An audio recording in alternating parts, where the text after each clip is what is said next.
In today's video, I'm going to teach you how to connect Zoho Mail to Gmail. By the end, you'll have your Zoho account connected inside Gmail so you can work more smoothly without switching tabs. Before we begin, make sure you're signed in to the correct Google account and that you know your Zoho login details.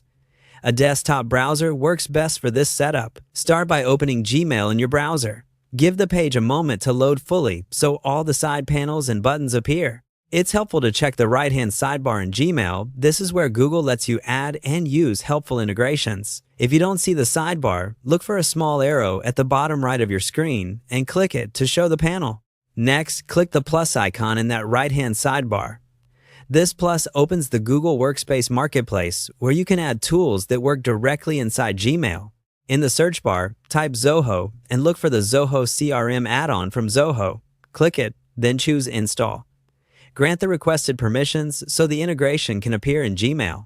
If your organization manages your Google account, you may need admin approval. That's normal. Once installation finishes, return to Gmail and you should see the Zoho icon in the right-hand panel. If it doesn't show up immediately, refresh the page. Now, click the Zoho icon and select the option to log in. This opens a Zoho sign-in window. Enter your Zoho credentials and complete any verification steps. This ties your Zoho services, including Zoho Mail, access into Gmail via the add-on. If you use multiple Zoho portals or regions, pick the one that matches your account. When prompted, allow the necessary access so the integration can read the basic information it needs to function properly. After you're signed in, you should see a confirmation or your Zoho panel loading inside Gmail. That's it, really easy.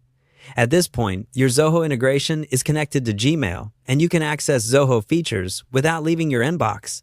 If the panel looks empty or doesn't respond right away, refresh Gmail and try again. Make sure you're logged into the same Zoho account you expect to use. If you still don't see the add-on, revisit the plus icon to confirm it's installed, or sign out and back into Gmail to clear any cache state. With this connection in place, you've streamlined your workflow. Keep Gmail open, use the Zoho panel when you need it, and enjoy fewer tabs and faster access to your Zoho information right from your inbox.